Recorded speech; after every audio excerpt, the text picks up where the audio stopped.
Si vous venez de nous rejoindre pour la première fois, sachez que je suis Patrick Boulati et aujourd'hui je me retrouve comme d'habitude avec mes invités qui est M. Ben Adan et M. Owen. On se retrouve aujourd'hui pour parler un peu du thème comment se fixer les objectifs et les atteindre. Et pour cela, je vais laisser la parole à nos invités afin qu'ils puissent me donner leurs différents avis sur ce thème. Owen, tu as la parole. Ok, bonsoir à tous. J'espère que vous allez bien. Bonjour selon l'heure à laquelle vous nous écoutez. J'espère vraiment que le dernier podcast a été un podcast qui vous a apporté une plus-value. J'espère vraiment que vous avez appris et que vous avez mis en pratique ce qui a été dit dans ce dernier podcast. Et c'est tout ce que j'ai à vous dire comme introduction. J'espère vraiment que vous vous êtes mis dans les conditions adéquates, idéales pour pouvoir écouter ce podcast et profiter avec nous.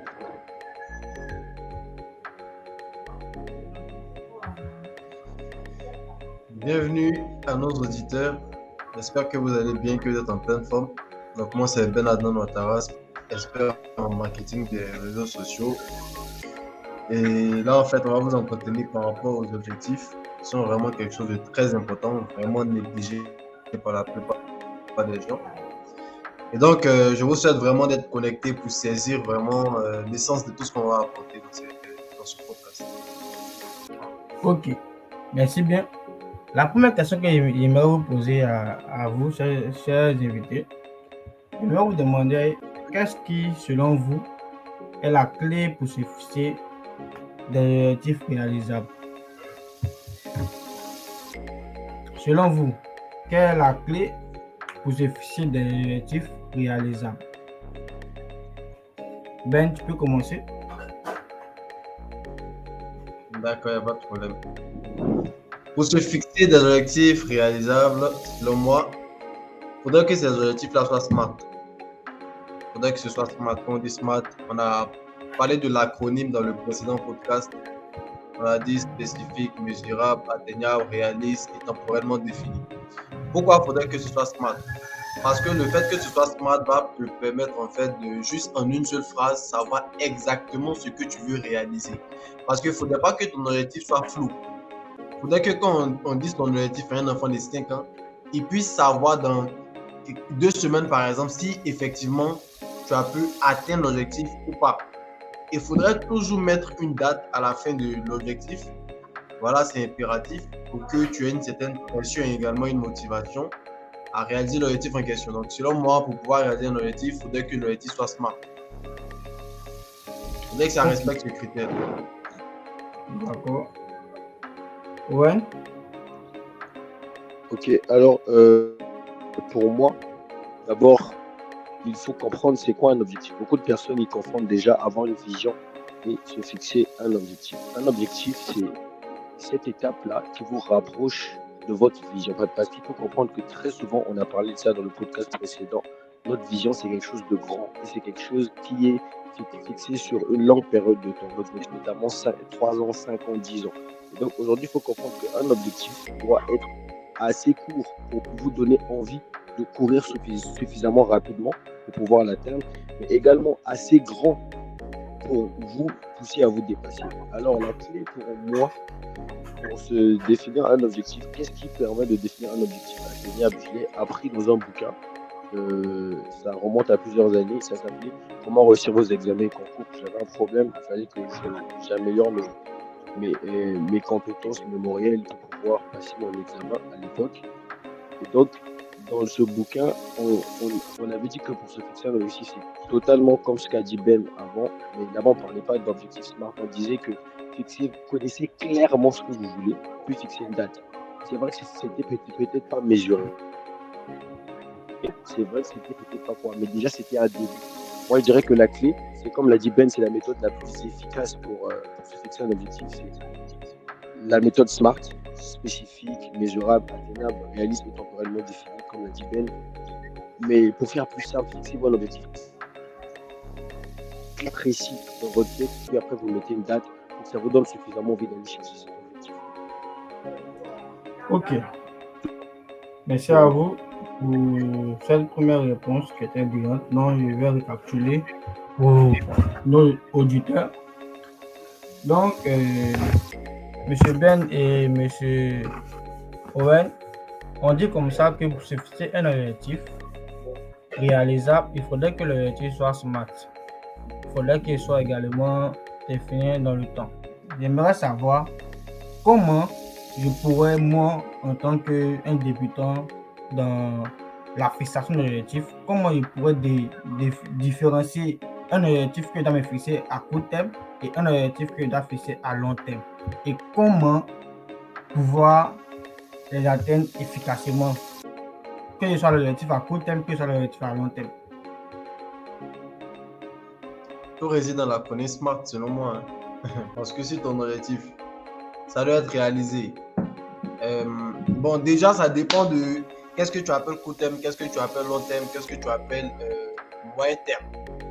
Voilà, si pour toi, court terme, c'est 90 jours, que moyen terme, c'est 100 jours, je prends un exemple vraiment comme ça pour parler, et que long terme, c'est 200 jours, c'est toi qui vas fixer en fait ton objectif selon une timeline que tu as définie. Une timeline, c'est-à-dire selon un nombre de temps. Voilà quoi. Donc, je pense que ça dépend de chacune des personnes. Moi, je ne vais pas te donner une définition de ce qui est court terme, moyen terme, long terme. Pourquoi? Parce que c'est quelque chose d'assez relatif en fait. Voilà, moi, il peut décider que mon court terme, c'est 30 jours.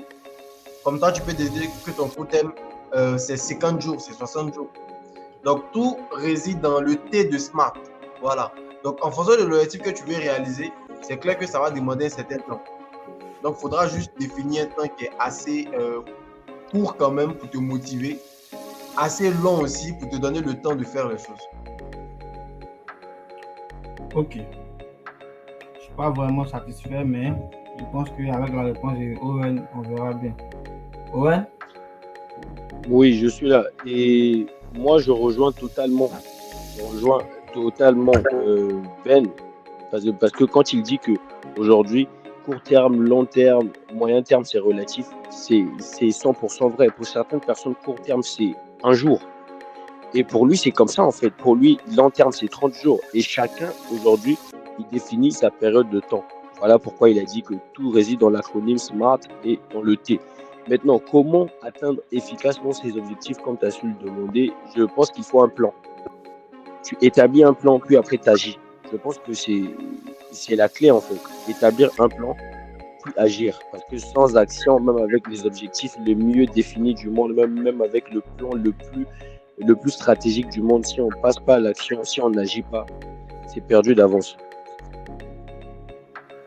Ok, bien. Et selon vous, encore selon vous, comment pouvez-vous déterminer les objectifs les plus importants pour vous dans votre vie? Bah, pour moi, comment déterminer les objectifs les plus importants dans sa vie? Il faut se poser la question. Il y a un de mes amis, un de mes proches amis qui a dit une fois à sa communauté, dans son canal Telegram, il a dit quelque chose d'assez puissant où il disait que faites-vous confiance, vous connaissez exactement ce qu'il vous faut pour réussir. C'est-à-dire qu'aujourd'hui, il faut comprendre que déjà, réussir, c'est relatif.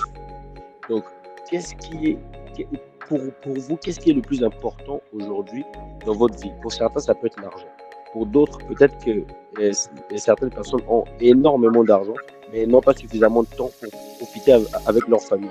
Alors, c'est totalement relatif en fait. Choisir ce qui est important dans sa vie, il suffit de regarder sa situation, prendre une feuille de papier, décrire sa situation actuelle avec toute la transparence du monde, ou encore pour les plus extrémistes comme moi, se mettre à poil devant un miroir et de pouvoir se regarder, dire bon, ok, là je suis gros, j'ai un gros ventre, bah, je dois me mettre au sport, je dois travailler sur moi, bah, ma peau elle est totalement bizarre, je dois travailler sur moi également, je dois améliorer la qualité de ma peau. Bah, aujourd'hui également je suis fauché, ça veut dire que je ne peux pas faire voyager autour du monde, bah, je dois me battre, mettre des sous de côté, travailler pour que je puisse devenir indépendant financièrement. Je pense que la clé en fait réside là. La clé réside dans la remise en question. Tu te remets en question, puis après tu essaies de voir qu'est-ce qui est le plus important dans ta vie en ce moment. C'est aussi simple que ça, les gars. Je sais pas Encore si une Ben a fois, c'est une quelque chose à question ajouter par de rapport à ça. relativité, hein. Moi, j'ai rien à ajouter sur ça parce que c'est vraiment quelque chose de relatif, encore une fois de plus. Il n'y a pas une réponse généraliste, une réponse globale. Il a déjà donné les outils, donc je pense que la personne qui écoute ce podcast n'a juste qu'à appliquer, c'est tout. Ok, bien. Donc, si je comprends bien, il n'y a pas vraiment de structuration qui définit tel ou tel objectif est important et tel objectif est secondaire. Je prends un exemple. Récemment, j'ai lu dans un livre que pour se fixer des objectifs, pardon, il faudrait prendre 10 aspects de sa vie. Et il y a l'aspect de couple, il y a l'aspect familial, il y a l'aspect euh, social, il y a un peu de tout. Mais dans ce cas-là, qu'est-ce que je fais? Oui, je disais tantôt Vas-y, vas-y. qu'aujourd'hui, je disais tantôt qu'aujourd'hui, en fait, ce qu'il faut comprendre, que tout dépend de sa définition de la richesse. C'est d'abord ça, en fait, parce que toutes les personnes, tout le monde, même une personne qui a grandi dans la précarité veut absolument être riche. Même une personne qui a grandi dans l'abondance veut absolument être riche. Ça veut dire que chaque personne définit la richesse de sa façon. C'est relatif, comme on fait le dire tout à l'heure avec Ben. C'est totalement relatif. Aujourd'hui, pour moi, je prends mon exemple personnel, pour moi, être riche, c'est santé, finance, relations et liberté en fait. Et donc aujourd'hui, quand je vois ma santé, je regarde mes finances, je regarde mes relations notamment amicales et familiales, également les connaissances et tout ça, son réseau en général. Et je, et je regarde en quatrième lieu, comme j'ai dit, liberté, moi je veux totalement être libre. Donc du coup, c'est à travers ça que c'est à travers ces filtres de réalité là, c'est à travers mon filtre de réalité que je définis ce qui est important ou pas.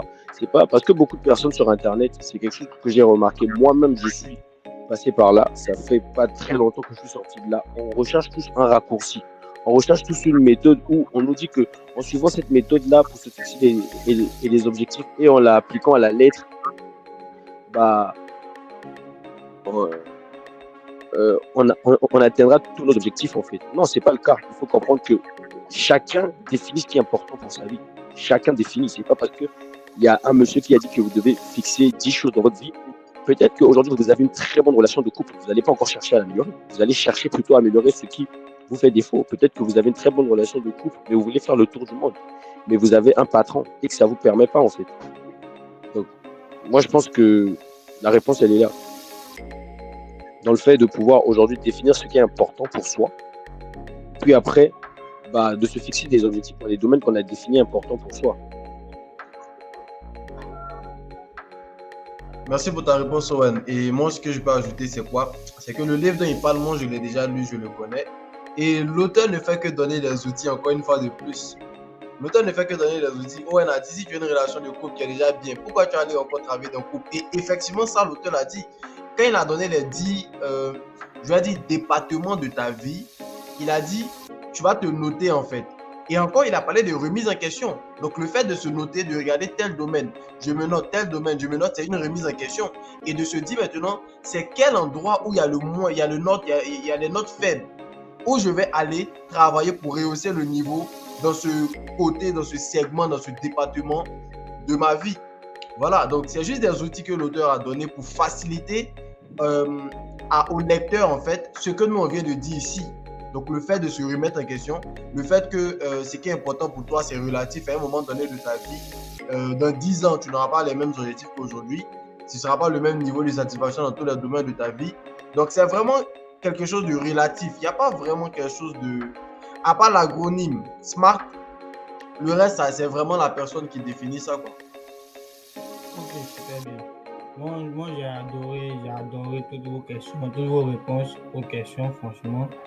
Et pourquoi j'ai demandé à savoir si c'est important, parce que je pense que le livre que nous avons lu, Ben et moi, c'est un livre qui est très enrichissant et qui donne encore plus de clarté à ce que nous savons déjà.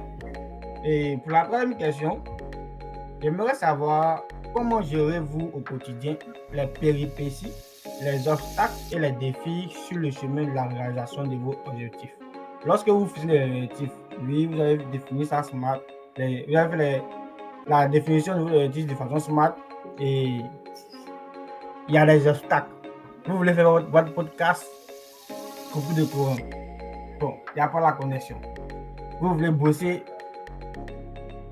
le PC est tombé en panne. Ou bien même on vous envoie. Vous faites comment pour gérer tous ces obstacles-là? Moi, je pense que j'ai une réponse à ça. Mais tout d'abord, déjà nous-mêmes, on a vécu ça et on va devoir témoigner. On a vécu ça pour enregistrer ce deuxième podcast. On a rencontré beaucoup de péripéties, mais on s'est adapté. Je ne sais pas si vous également en Côte d'Ivoire, mais chez moi, dans mon pays, au Congo, quand on était enfant, on avait l'habitude de jouer avec des bouchons. Et on pliait un bout de papier pour faire de ça une balle. Et les bouchons nous servaient de joueurs. Donc, on faisait des mini-matchs de foot sur un micro-terrain avec des bouchons. Les bouchons nous servaient de joueurs de foot. Et tout. Je pense que vous avez également joué ça. Et donc, comment est-ce qu'on faisait Je pense qu'on a tous joué ça. Mais comment est-ce qu'on faisait pour pouvoir marquer des buts, pour pouvoir avancer et tout? On faisait quoi? On poussait, puis on rectifiait en chemin. Je pense que c'est assez illustratif. Ça veut dire qu'on pousse, puis on rectifie en chemin. C'est juste que tu te fixes des objectifs, tu établis ton plan, tu pousses, tu fonces tous les jours, tu agis. Mais il faut comprendre que tu ne peux pas jamais prévoir l'avenir parce qu'il peut se passer des choses. Aujourd'hui, il y a une comète qui tombe en Côte d'Ivoire alors que toi, tu avais programmé de faire une conférence. Bah, mon gars, tu ne vas pas faire ta conférence. Donc, tu fais quoi? Tu rectifies en chemin. Tu te fixes un objectif, tu établis ton plan. Notamment, il faut que ton plan te permette de mettre en place des actions tous les jours. Puis après, tu rectifies en chemin. Tous les jours, tu avances. Quand ça n'a pas marché, tu t'adaptes. Tu rectifies en chemin, comme quand on joue avec ces petits bouchons et cette petite bille pour pouvoir aller marquer dans le camp adverse. Je pense que c'est assez illustratif l'exemple que j'ai pris pour pouvoir permettre à tout le monde de comprendre. Ceux qui ont joué à ça, bien sûr. Pour les autres, vous pouvez rattraper le temps. Contactez-nous pour qu'on vous apprenne comment jouer à ça. Martin Luther King a dit: si vous ne pouvez pas voler, alors courez.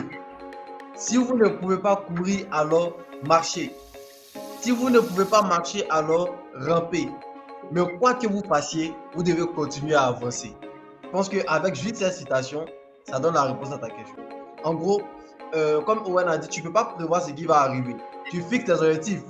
Les religieux, par exemple, disent l'homme propose, Dieu dispose. Donc, peu importe ce qui va arriver sur la terre de tes objectifs, keep going. Ça veut dire continue, trouve un moyen en fait, adapte-toi. Tu vois un peu. Nous, par exemple, on est l'exemple type. On a voulu faire un podcast et il y a tellement eu de choses qui se sont passées. On veut faire un podcast, il y a coupé de courant. On veut faire un podcast, il y a l'un qui perd son smartphone. On veut faire un podcast, il y a toujours quelque chose qui arrive pour nous empêcher. Mais est-ce qu'on n'est pas en train de faire le podcast? On n'a pas abandonné. Et l'idée de départ qu'on a prévue, c'est ce qui va se passer. Mais pourquoi?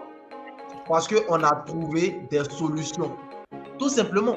Donc, il faut pouvoir aussi être débrouillard quand on veut atteindre ses objectifs. Il faut pouvoir être flexible. Voilà, c'est le mot. Et c'est ça l'idée même de Martin Luther King. Il faut être flexible. Si tu ne peux pas voler, ce n'est pas pour autant que tu dois arrêter d'avancer. Si tu ne peux pas voler, il faut courir. Si tu ne peux pas courir, il faut marcher. Si tu ne peux pas marcher, il faut ramper. Dans tous les cas, continue d'avancer. C'était tout pour moi. Ok. Merci pour vos belles réponses. Merci à Owen de m'avoir ramené de mon enfance parce que chez nous, on appelle ça le tech-tech. Et j'étais vraiment un champion dedans. Et en tout cas, c'est un peu ça. Non, je t'en prie. T'inquiète pas. Un de ces jours, on va se faire une partie.